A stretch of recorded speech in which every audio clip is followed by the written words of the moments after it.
ഈ കണ്ട ഈ 14,000 പിള്ളേരുടെ കോടിക്കണക്കിന് രൂപ വാങ്ങിച്ചതും ഈ പറയുന്ന അനധികൃതമായ സ്റ്റേജ് കെട്ടിയതും ഈ പറഞ്ഞ ഒരു സുരക്ഷാ മാനദണ്ഡങ്ങളില്ലാതെ അവിടെ പരിപാടി നടത്തിയതും ഒക്കെ ഞാൻ പറയട്ടെ, ഒരു സാധാരണക്കാരനാണ് ഈ പറ്റില്ല ജൂബി. ഇവിടുത്തെ നമ്മുടെ ഗവൺമെന്റിനും നമ്മുടെ പോലീസിനും ചെയ്യാൻ പറ്റുന്ന കാര്യം എന്ന് പറയുമ്പോൾ ഹെൽമെറ്റ് ഇല്ലാതെ വണ്ടി ഓടിച്ചിട്ട് പിടിക്കുക, മറ്റേ കാക്കി ഡ്രസ്സ് ഇല്ലാതെ ഓട്ടോറിക്ഷക്കാരെ പിടിക്കുക, അതിൻ്റെ ഒപ്പം തന്നെ നമ്മൾ മറ്റേ ഏതെങ്കിലും പെട്ടിക്കട തുടങ്ങുമ്പോൾ അത് പൂട്ടുക, ഹെൽത്തിൻ്റെ സർട്ടിഫിക്കറ്റിൽ അതിന് ഇഷ്യൂ ഉണ്ടാക്കുക, കോർപ്പറേഷനിൽ നിന്ന് വരാം, പെട്ടിക്കടകൾ മൊത്തം അടിച്ചു പൊളിച്ച് കൊണ്ടുപോകുക. അങ്ങനെ പാവപ്പെട്ടവനെ നമുക്ക് എങ്ങനെ ഉപദ്രവിക്കാം, അല്ലെങ്കിൽ ഏതെങ്കിലും ടൂറിസ്റ്റ് ബസ്സിൻ്റെ അകത്ത് ഏതെങ്കിലും ലൈറ്റ് വെച്ച് കഴിഞ്ഞാൽ തടഞ്ഞു നിർത്തുക, ഏതെങ്കിലും ബസ് ഓടുമ്പോൾ വട്ടോട്ട് പിടിക്കുക, ഇതേ പറ്റുള്ളൂ. അതായത് സാധാരണക്കാരൻ്റെ നെഞ്ചത്ത് കയറുന്ന പരിപാടികൾക്ക് ഇവിടെ ഭയങ്കര സുഖം. കാരണം ഇവിടെ ചോദിക്കാനും പറയാൻ ആരുമില്ല. കോടിക്കണക്കിന് രൂപ ഈ പട്ടാപ്പകല് നമ്മുടെ സ്റ്റേഡിയത്തിൻ്റെ അകത്ത് ഇങ്ങനെ തട്ടിപ്പ് നടത്തി ഈ പറയുന്ന എല്ലാ ഊടായ്പ പരിപാടി നടത്തിയവർക്കൊന്നും ഒരു കുഴപ്പമില്ല. ജൂബിക്ക് തോന്നുന്നു ഇതിൽ എന്ത് സംഭവിക്കുന്ന പറയുന്നത്?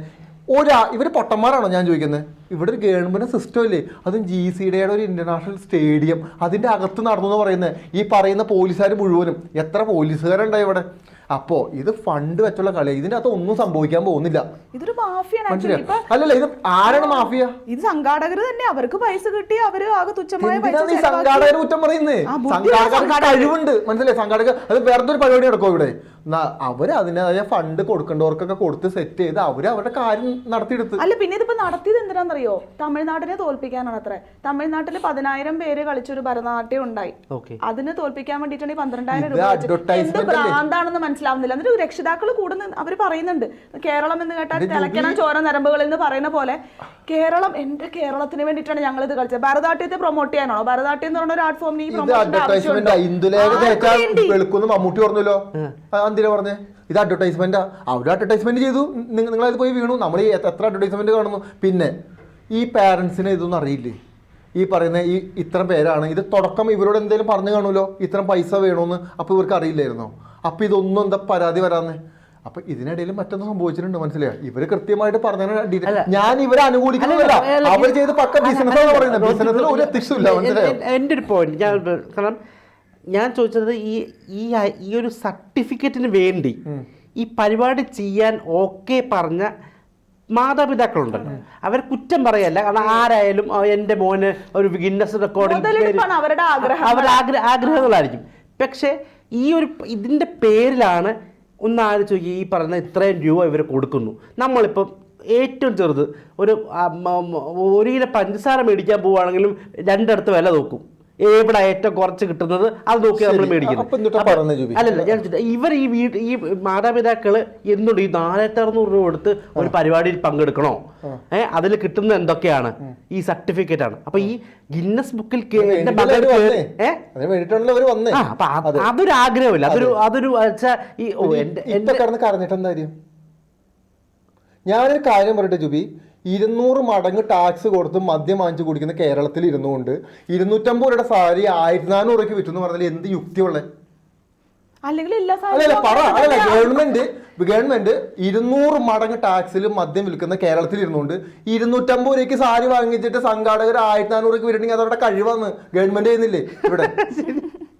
അതിനൊന്നും ആർക്കൊരു പരാതിയില്ലേ? ഈ പട്ടാപകൽ കൊള്ള എല്ലാവരും നടത്തുന്നുണ്ട്, ഗവൺമെന്റ് നടത്തുന്നുണ്ട്, എല്ലാവരും നടത്തുന്നുണ്ട്. ഇത് അവര് ഈ സംഘാടകർ ആരുടെ വീട്ടിൽ പോയിട്ട് അവരെ പിടിച്ചു വെച്ച് കൊണ്ടുവന്നില്ലല്ലോ.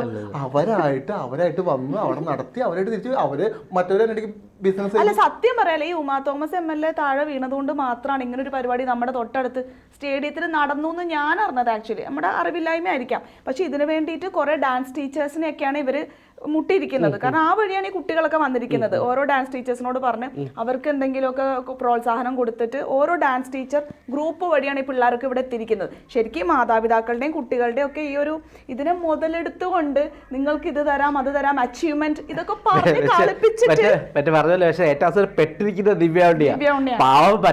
ഏതൊരു പരിപാടിയാണെങ്കിൽ ഒരു സെലിബ്രിറ്റി അവിടെ ഉണ്ടാവും. അതിനു വേണ്ടി ദിവ്യ ഉണ്ണിനെ കൊണ്ടുവച്ചു. ദിവ്യ ഉണ്ണിക്ക് സാരി കൊടുത്തു. മേ ബി പ്രോത്സാഹനങ്ങളും സമ്മാനങ്ങളും പൈസയും ഒക്കെ കൊടുത്തിട്ടുണ്ടാവും. ദിവ്യക്ക് ഇതിന്റെ മുഴുവൻ വശങ്ങൾ അറിയുമെന്ന് തന്നെ അറിയാം, അറിയാതിരിക്കാം. ബിസിനസ് ആവാം, ബിസിനസ് അല്ലാതിരിക്കാം. എന്തായാലും ബിസിനസ് ആയിരിക്കും. എന്തെങ്കിലും ദിവ്യഉണ്ണിനെ പോലെ ഒരാൾ ഇവിടെ വന്നിട്ട് രാവിലെ വരെ ഡാൻസ് കളിച്ചിട്ട് വെറുതെ പോകുന്നു എനിക്ക്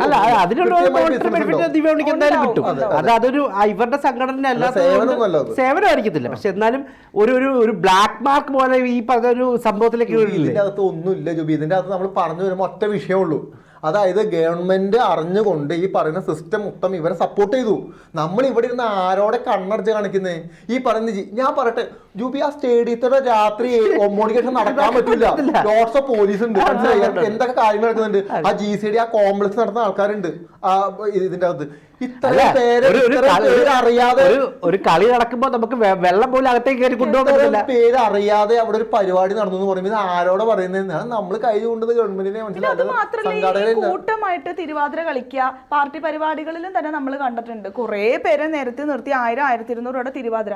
എന്തൊരു അശ്ലീലമാണെന്ന് ആലോചിച്ചിട്ടുണ്ടോ? നന്നായി ഡാൻസ് കളിക്കാൻ അറിയുന്ന ഒരാൾക്ക് അത് കാണുമ്പോൾ സങ്കടം തോന്നും. എന്ത് പേക്കൂത്താണ് ഇവർ കാണിക്കുന്നുള്ള രീതിയിൽ.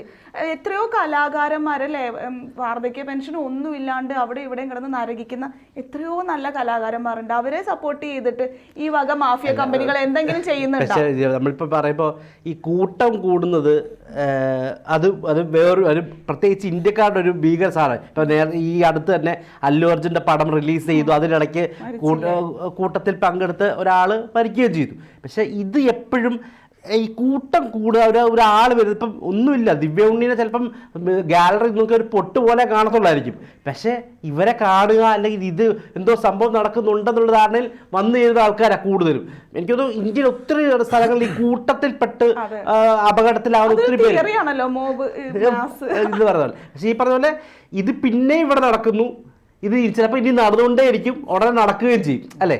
ഇനി ഇത് നടന്നുകൊണ്ടിരിക്കും. ഇപ്പം ഇതൊരു സാധനം വന്നു, കുറച്ച് നാൾ കഴിയുമ്പോഴത്തേക്ക് ഇപ്പോൾ ഇതിൻ്റെ വാർത്താ പ്രാധാന്യം കുറയുമ്പോഴത്തേക്ക് അടുത്ത ഒരു സംഭവം നടക്കും. അപ്പം അപ്പോഴും നമ്മൾ ഇത് പ്രൈവറ്റ് ബസ് ഒന്ന് ഓവർടേക്ക് ചെയ്യുകയോ ഒരു ഓട്ടോറിക്ഷക്കാരന് ഒരു കാക്കിടാതെ പോവുകയോ ഈ പറയുന്ന നമ്മളൊരു ഹെൽമെറ്റ് വെക്കാതെ പോവുകയോ ഒക്കെ കാണിക്കുന്ന ഊർജ്ജം ഇവിടെ കാണാത്തതുകൊണ്ടാണ് ഞാൻ പറയുന്ന ആരാണോ ഉത്തരവാദിത്തപ്പെട്ടവർ അവർക്കെതിരെ കേസെടുക്കുക. മനസ്സിലായോ? അതായത് ഞാൻ ഓൾറെഡി നമ്മൾ ബിസിനസ് ചെയ്യാൻ വന്നിട്ട് നോക്കി ഒരു ഹോട്ടൽ നമ്മൾ തുടങ്ങാന്ന് പറഞ്ഞാൽ എന്തൊക്കെ ടാസ്ക് ഉണ്ടെന്ന് അറിയാമോ? ഒരു ഹോട്ടൽ, ഒരു കഫേ, എന്തൊരു വേണ്ട കേരളത്തിൽ എന്ത് ബിസിനസ് തുടങ്ങുന്നതിന് ആ ബുദ്ധിമുട്ടുണ്ട്. അപ്പോൾ ഉത്തരവാദിത്തപ്പെട്ട ആളുകൾക്കെതിരെ കേസെടുക്കുക. അതല്ലാതെ സംഘാടകരെ കുറ്റം എനിക്ക് തോന്നുന്നില്ല. കാരണം അവർ വീണ്ടും ബിസിനസ് ചെയ്തു. അത് നമ്മൾ ഇവിടെ ഇരുന്ന് പിന്നെ ഈ പറയുന്ന പേരൻസ് അവരുടെ മക്കളെ TV കാണിക്കാനും അങ്ങനെ ഡ്രസ്സ് ഇട്ട് കലൂര് പോലെ സ്റ്റേഡിയത്തിൽ കൊണ്ടുവന്ന് ദിവ്യാനോട് കൊണ്ട് നിർത്തുന്നതിന് അവരാ പേയ്മെന്റ് കൊടുത്തു. മനസ്സിലായോ? ഇപ്പൊ എത്ര പേര് പരാതിയിട്ട് വന്നു ജൂബി എന്ന് പറഞ്ഞേ? കൂടിപ്പോയി എത്ര പേര് വന്നു? ഒരു 3-4 പേരൊക്കെ. ബാക്കി പേരെന്താ എവിടെ പോയി? എന്തൊക്കെ കാരണം എന്താ? അപ്പൊ ഞാൻ കേട്ടോ 14,500 പേര് പരിപാടി നടത്തിയതിൽ ഒരു 10 പേര് വന്ന് പരാതി കൊടുത്ത്. ബാക്കിയുള്ള ആൾക്കാരൊന്നും വന്നിട്ടില്ല. പിന്നെ ആരോപണം ദിവ്യ ഉണ്ണിക്ക് മാത്രമാണ് ഈ സർട്ടിഫിക്കറ്റ് കിട്ടിയത്. അങ്ങനെയല്ല, ഓരോ കുട്ടിയും ഇത് അപേക്ഷിച്ചിട്ടുണ്ടെങ്കിൽ അവർക്ക് ഈ പരിപാടിയിൽ പങ്കെടുത്തു എന്നുള്ള സർട്ടിഫിക്കറ്റ് കിട്ടും. അത് ആഗ്രഹിച്ചിട്ട് തന്നെയാണല്ലോ അച്ഛനമ്മയെ കൊണ്ടുവന്നിട്ടുള്ളത്. മീഡിയ കുറെയൊക്കെ അങ്ങ് ബൂസ്റ്റ് അല്ല, വേറെ വിഷയം നമുക്കിപ്പോ ഇല്ല നിലവിൽ. അപ്പൊ അതുകൊണ്ട് ഈ വിഷയത്തെ എടുത്ത് ഹൈലൈറ്റ് ചെയ്ത് അത്രേ ഉള്ളൂ. കൂടുതൽ വാർത്തകളും വിശേഷങ്ങളും നിങ്ങളിലേക്ക് എത്താൻ ABC മലയാളം സബ്സ്ക്രൈബ് ചെയ്യുക, ബെൽ ബട്ടണും അമർത്തുക.